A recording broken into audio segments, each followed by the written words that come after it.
Hello students, now we have to start the chapter that is Socialism in Europe and the Russian Revolution. Okay, तो इसमें अभी तक हमने क्या देख लिया कि रशिया में दो रेवोल्यूशन हो चुके। फेब्रुअरी रेवोल्यूशन जिसमें मोनार्क से कंट्री कन्वर्ट हो गई थी और एक प्रोविजनल गवर्नमेंट बनी थी, ठीक है। और गवर्नमेंट प्रोविजनल गवर्नमेंट को भी क्या हुआ, एक लेनिन की जो गवर्नमेंट थी बोल्शेविक पार्टी, अक्टूबर रेवोल्यूशन के थ्रू उन्होंने उसको हटा दिया और कंट्री जो है वो कन्वर्ट हो गई in a one party rule, है ना, वन पार्टी स्टेट में कंट्री कन्वर्ट हो गई। और लोग जो थे, the artisans and the people, they were in the disillusion कि कंट्री में एग्जैक्टली चल क्या रहा है। वो फाइट कर रहे थे अगेंस्ट मोनार्की, डेमोक्रेसी के लिए फाइट कर रहे थे, they fight for the freedom, लेकिन फ्रीडम तो अभी भी नहीं मिली। कंट्री एक सोशलिस्ट कंट्री बन गई है, एक कम्युनिस्ट पार्टी बनी है कंट्री में, और उनकी जो भी फ्रीडम थी एक्सप्रेशन की, मोनार्क के समय भी नहीं थी और अभी भी खत्म हो गई। तब भी वो कोई यूनियंस नहीं बना सकते थे और अब भी कोई भी यूनियन बनाने से पहले उन्हें बोल्शेविक पार्टी से कंसेंट लेना जरूरी हो गया। बोल्शेविक पार्टी की क्रिटिसाइज अगर वो करते हैं तो क्या होगा, they were secret police, those who punish them if they criticise Bolshevik party. तो कुल मिला के people were in the condition of disillusion कि एग्जैक्टली हो क्या रहा है, कंट्री में चल क्या रहा है। और इसी डिसइल्यूजन की कंडीशन में कंट्री के अंदर सिविल वॉर जैसी कंडीशन हो गई। तो आज हम पढ़ेंगे about the civil war in Russia, the civil war, ठीक है। रशिया में होने वाली सिविल वॉर के बारे में पढ़ेंगे। सिविल वॉर क्यों हुई? अच्छा, पहले तो सबसे पहले सिविल वॉर होती क्या है। ऑलरेडी फर्स्ट वर्ल्ड वॉर चल रही थी, पता है ना आपको, 1914 से 1918 के बीच फर्स्ट वर्ल्ड वॉर थी और ये सिविल वॉर शुरू हो गई। अब ईयर 1917 से चेंज होकर कौन सा हो गया है, 1918 ईयर हो गया है। ओके, तो ये सिविल वॉर का मतलब क्या है, what is exactly civil war means. Civil war का मतलब है war within the country, country के ही लोग आपस में फाइट कर रहे हैं, ठीक है। कई सारे ग्रुप्स बन गए हैं कंट्री में, एक बोल्शेविक पार्टी का ग्रुप है, ठीक है, सोशलिस्ट हैं, लिबरल्स हैं, रिवोल्यूशनरीज हैं, those who support the jar, वो भी हैं सपोर्टर्स ऑफ द जार। तो कई सारे ग्रुप्स कंट्री में बन गए हैं और बोल्शेविक क्योंकि पावर में है तो बोल्शेविक को हटाकर अपना दूसरा कोई रूल लाया जाए। तो इससे पहले क्या जरूरी है कि बोल्शेविक पार्टी को हटा दिया जाए, क्योंकि बोल्शेविक्स ने क्या कर दिया था, यहाँ पर बैंक और फैक्ट्रीज नेशनलाइज्ड कर दी, लैंड डिस्ट्रीब्यूट कर दी अमंग द पीसेंट्स, जो भी नोबेलिटी की लैंड थी। तो अब यहाँ पे नोबेलिटी भी उनके अगेंस्ट है ना। सोल्जर्स जिन्होंने ये सुना, अधिकतर सोल्जर्स कौन होते हैं, पीसेंट, कोई काम नहीं है तो फिर चलो आर्मी ज्वाइन कर लेते हैं, है ना, अपना खुद का खेत नहीं है, रेंट पर लेकर के काम करेंगे, तो एक्स्ट्रा इनकम के तौर पर आर्मी में जाना भी इस समय तो क्या था, बहुत ज़्यादा रिस्की ही था। क्यों? क्योंकि फर्स्ट वर्ल्ड वॉर में जाना पड़ रहा था।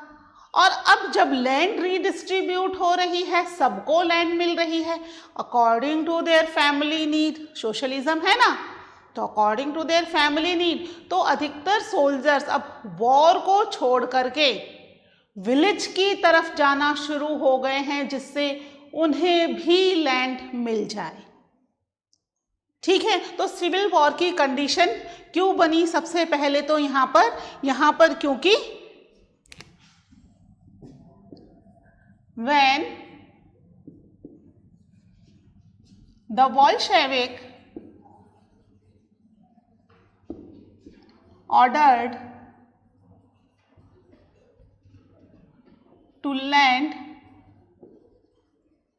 redistribution ठीक है, लैंड का रीडिस्ट्रीब्यूशन होगा। जिसके पास लैंड नहीं है उन सबको ही लैंड मिलेगी। ठीक है, तो रीडिस्ट्रीब्यूशन ऑफ लैंड का होगा तो क्या हुआ, द रशियन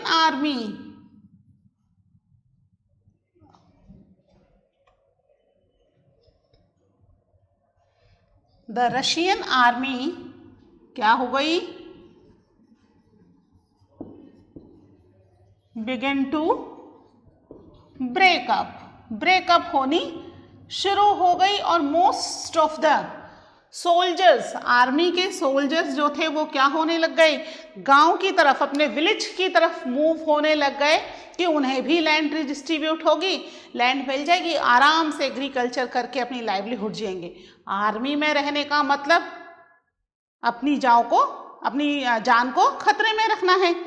ठीक है, कभी भी कुछ भी हो सकता है, वॉर चल रही है ना। तो यहाँ पर आर्मी जो है वो ब्रेक होनी शुरू हो गई है। इसके अलावा कंट्री में बहुत सारे ग्रुप ऐसे हैं जो बोल्शेविक के अगेंस्ट हैं। हम उनको क्या कह सकते हैं, उन सभी ग्रुप को एक शब्द में हम कह सकते हैं non Bolsheviks.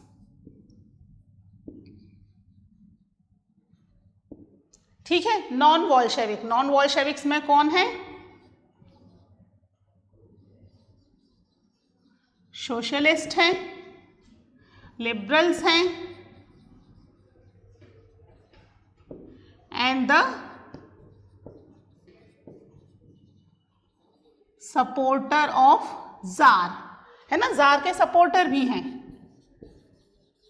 As such jar कोई फाइट नहीं कर रहे हैं, है ना, लेकिन जार को सपोर्ट करने वाले कौन से लोग, जिनकी लैंड यहाँ पर रिडिस्ट्रीब्यूट हो रही है।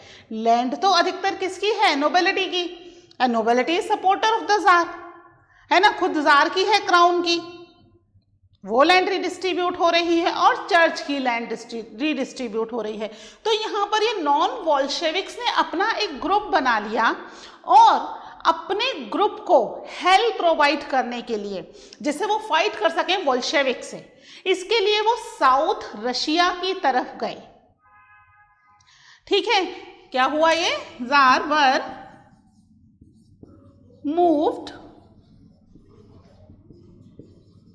टू साउथ रशिया, है ना। यहां पर क्योंकि रशिया के बाकी पार्ट में, नॉर्थ रशिया की तरफ या बाकी पार्ट में तो बोल्शेविक्स का अच्छा खासा इम्पैक्ट है, तो वहां से तो हेल्प नहीं मिलेगी, तो साउथ रशिया से वो हेल्प लेकर आएंगे, ट्रुप लाएंगे जो कि उन्हें बोल्शेविक से फाइट करने में हेल्प करेगी। ठीक है, were move to south Russia to provide, provide नहीं आएगा, to organise troops, to organize troops against, किसके अगेंस्ट उन्हें ट्रुप चाहिए, अगेंस्ट द बोल्शेविक्स। अब यहां पर जो बोल्शेविक्स हैं ये कहलाए द रेड्स।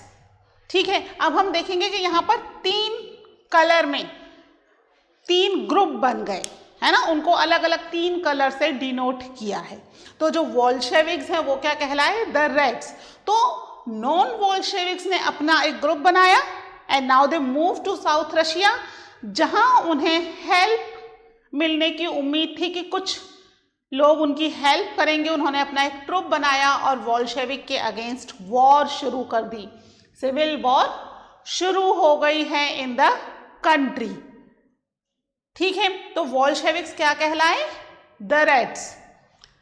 अब इस वॉर में ड्यूरिंग 1918 एंड 1919, ये वाला जो टाइम पीरियड है, इस समय ये नॉन बोल्शेविक्स बहुत ज़्यादा पावरफुल हो गए और उन्होंने मोस्ट ऑफ रशिया के ऊपर अपना कंट्रोल कर लिया, है ना। थ्रू द वॉर यहाँ पर इन्होंने अपना कंट्रोल कर लिया। किस किसने कंट्रोल किया, ये तो द रेड्स हैं, इसके अलावा सोशलिस्ट रेवोल्यूशनरी,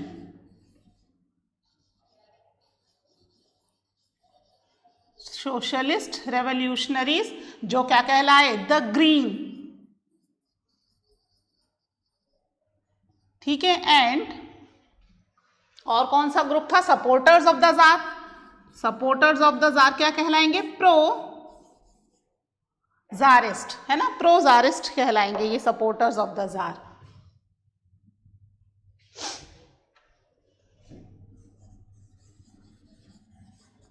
प्रो जारिस्ट ये क्या कहलाए, द व्हाइट्स, ठीक है। ये 3 ग्रुप बन गए हैं, the red, the green and the white. Bolshevik क्या कहलाए, द रेड। और जो दूसरे रेवोल्यूशनरीज थे इंक्लूडिंग लिबरल, सोशलिस्ट, रेडिकल, सभी मिलाकर के एक ग्रुप बना, that was known as the green. और जो जार के सपोर्टर थे, nobilities and all, they were known as the white. इन्होंने इस समय लगभग पूरे रशिया को कंट्रोल कर लिया, ठीक है।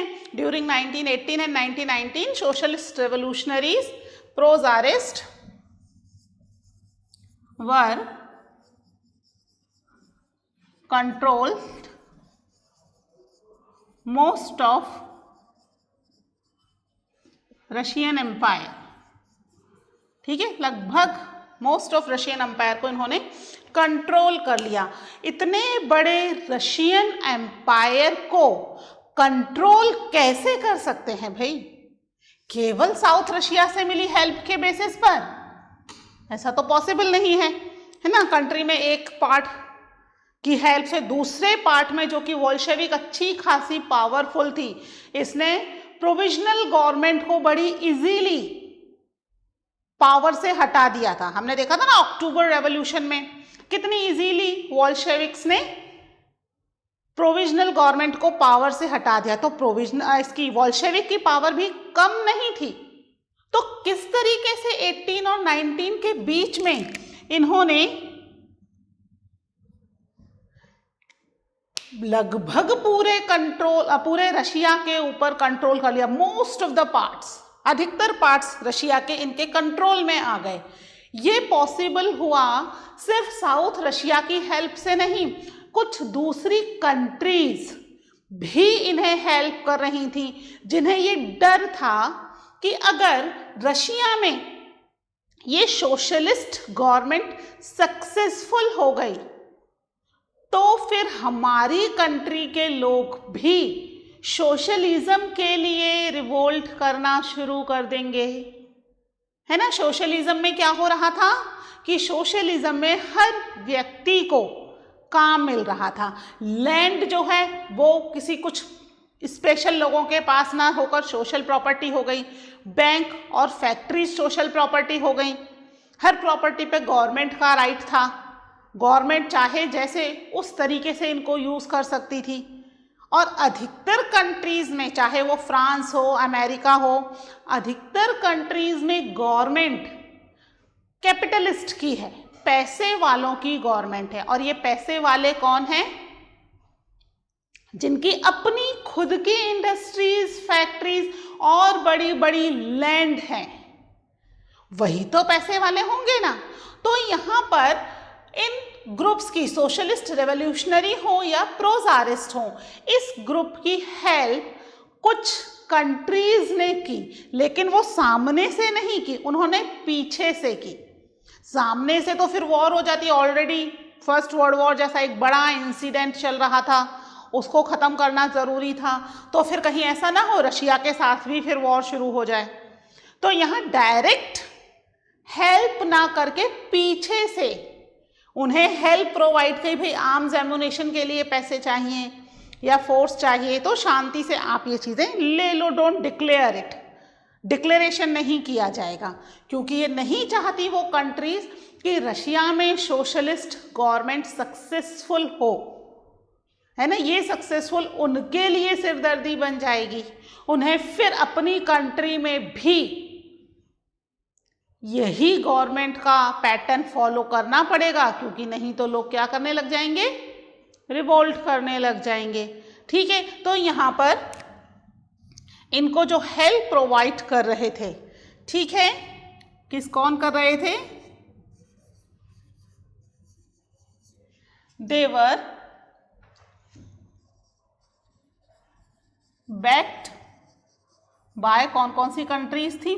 France, America,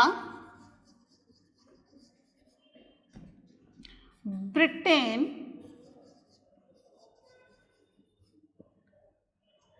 and Japanese troop.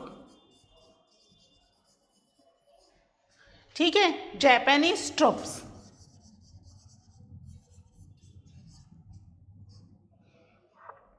ठीक है, ये जापानीज ट्रूप भी ने क्या कर रहा था? हेल्प प्रोवाइड कर रहा था। क्यों कर रहा था? ये कंट्रीज क्यों हेल्प प्रोवाइड कर रही थी? Because who were feared about the socialism in Russia. वो रशिया के अंदर सोशलिज्म गवर्नमेंट नहीं चाहती, उन्हें डर था कि कहीं सोशलिज्म गवर्नमेंट बन गई और सक्सेसफुल भी हो गई तो उनकी कंट्री में भी रिवोल्ट हो जाएगा।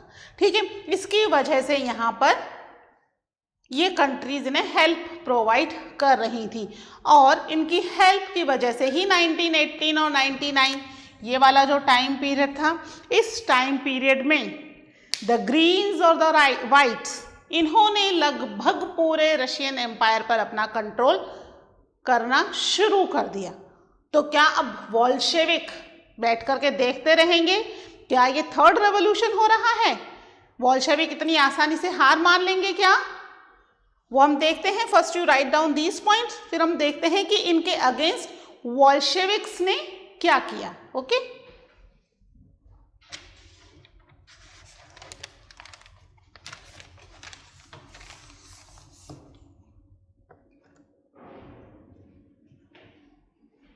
ठीक है, इसको रब कर दूं मैं। तो यहाँ पर प्रोज आरेस्ट जो हैं वो रेवोल्यूशन से ज़्यादा अपनी लैंड में इंटरेस्टेड हैं। जो उनकी लैंड डिस्ट्रीब्यूट हो रही है ना, उसमें ज़्यादा इंटरेस्टेड हैं। उन्होंने यहाँ पर पीसेंट्स को बुरी तरीके से अपने लैंड, उनकी लैंड पर जिन्होंने कंट्रोल किया हुआ था, उनको हटाकर वापस अपना कंट्रोल करना शुरू कर दिया। उन्हें रशिया में गवर्नमेंट बनाने से मतलब नहीं है अभी। ओके, समझ रहे हो आप कि ज़ारिस्ट क्या चाह रहे थे, है ना? दूसरे जो सोशलिस्ट रेवोल्यूशनरीज थे वो गवर्नमेंट बनाने में इंटरेस्टेड थे और ज़ारिस्ट क्या चाह रहे थे? लैंड वापस कर दो भाई, हमारी वेल्थ है ये। उनकी वेल्थ को कंट्रोल कर लिया था। तो वो पीसेंट्स को बहुत बुरी तरीके से सप्रेस करके अपनी लैंड वापस ले रहे थे, है ना? रेवोल्यूशनरीज कंट्री पर कंट्रोल करना चाह रहे थे। और जो बोल्शेविक है वो इतनी आसानी से हार नहीं मान सकती, है ना? तो बोल्शेविक्स ने भी नॉन रशियन लोगों का सपोर्ट ढूंढना शुरू कर दिया और बहुत जल्दी उन्हें सपोर्ट भी मिला नॉन रशियन नेशनलिस्ट का और मुस्लिम जैदिस्ट का।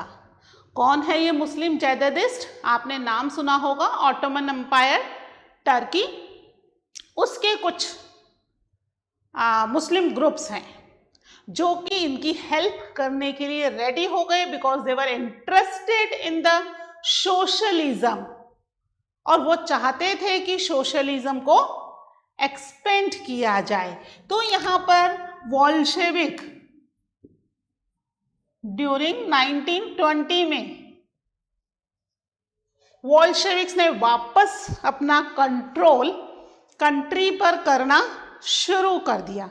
ठीक है, 1920 जनवरी है, जनवरी 1920। इसमें क्या किया उन्होंने? ठीक है, द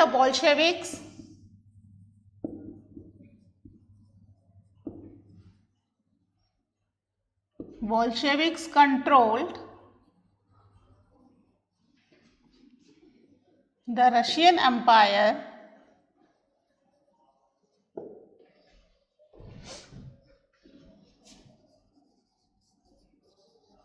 किसकी हेल्प से? With the help of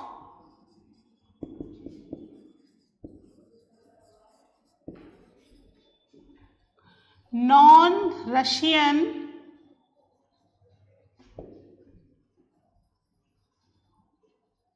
nationalists and Muslim jihadists.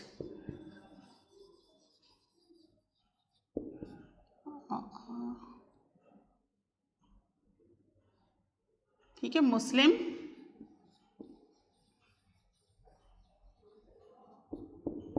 जैदिस्ट, इनकी हेल्प से वापस से 1920 जनवरी 1920, ठीक है, इसमें इन्होंने वापस से मुस्लिम एम्पायर को कंट्रोल करना शुरू कर दिया। ठीक है, अब क्योंकि नॉन रशियंस नेशनलिस्ट और मुस्लिम जैदिस्ट ने हेल्प की है बोल्शेविक्स की to gain control again in the Russian empire, तो यहाँ पर उन्हें बोल्शेविक ने भी कुछ फैसिलिटीज प्रोवाइड की। कौन सी फैसिलिटीज? पॉलिटिकल स्फीयर में उनको ऑटोनॉमी दे दी गई। Autonomy means they can take the decision by their own, अपने बिहाफ पर डिसीजन ले सकते थे, ऑटोनॉमी। ठीक है, इंडिपेंडेंट कुछ पावर्स उन्हें प्रोवाइड कर दी गई हैं। ओके, तो यहाँ पर ये जो नॉन रशियन नेशनलिस्ट और मुस्लिम जैदिस्ट हैं, ये अच्छे खासे पावरफुल हो गए हैं रशिया में, और रशिया के अंदर बोल्शेविक अपनी पावर को वापस से स्टैब्लिश करने में सक्सेसफुल हो गई। किसकी हेल्प से? रशियन लोग नहीं चाह रहे थे, है ना, अच्छा खासा बड़ा ग्रुप बन गया था, तो यहाँ पर रशियन लोग नहीं चाह रहे थे, लेकिन यहाँ पर बोल्शेविक का रूल अगेन आया, और यहाँ पर न केवल इन्हें ऑटोनॉमी दे दी गई पॉलिटिकल स्फीयर में, बल्कि कंट्री के ऊपर भी कुछ स्ट्रिक्ट कंट्रोल कर दिया गया। नोमैडिज्म को इलीगल कर दिया गया। नोमैडिज्म जानते हो आप? When people move one place to another place, they were known as the nomadic। पढ़ा है ना अपन ने पहले काफ़ी बार। तो ये नोमैडिज्म को ख़त्म कर दिया गया, क्योंकि यहाँ पर अब उनसे टैक्सेस लेना या उन्हें सेटल करना गवर्नमेंट की रिस्पॉन्सिबिलिटी हो गई। ठीक है, लोगों के ऊपर कंट्रोल और भी ज़्यादा स्ट्रॉन्ग कर दिया। ठीक है, तो इस तरीके से कंट्री में सिविल वॉर शुरू तो हुई, लेकिन वापस से बोल्शेविक की जीत के साथ ही ये वॉर जो है वो खत्म हो गई। ठीक है, तो यहाँ पर ये जो है बोल्शेविक्स, यहाँ पर इन्होंने यूएसएसआर का फॉर्मेशन किया इन दिसंबर 1922।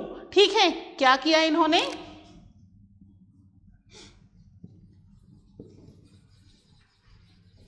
दे formed Soviet Union, that is USSR, in December 1922। ये यूएसएसआर क्या था? इसमें नॉन रशियन नेशनलिस्ट और मुस्लिम जैदिस्ट भी शामिल थे। ठीक है, तो USSR union Soviet socialist Republic के नाम से एक ग्रुप बनाया। इसमें लगभग आसपास की कुछ और कंट्रीज भी इंक्लूड थी जो कि सोशलिज्म को बढ़ावा देना चाह रही थी, वो भी इसमें इंक्लूड थी। तो उन्होंने मिलकर के एक ग्रुप बनाया और कंट्री के अंदर यूएसएसआर का बर्थ हुआ। ठीक है, तो यूएसएसआर के बारे में थोड़ा और डिटेल में पढ़ेंगे हम बाद में। पहले हम देखते हैं कि कंट्री में ये जो ग्रुप बन गए, ठीक है, इसके बाद बोल्शेविक वापस पावर में आई, और पावर में आने के लिए उसने कंट्री के लिए क्या किया। ठीक है, आप इस पॉइंट को नोट कर लीजिए, फिर हम देखते हैं कैसे उन्होंने कंट्री को एक सोशलिस्ट सोसाइटी बनाया। ओके,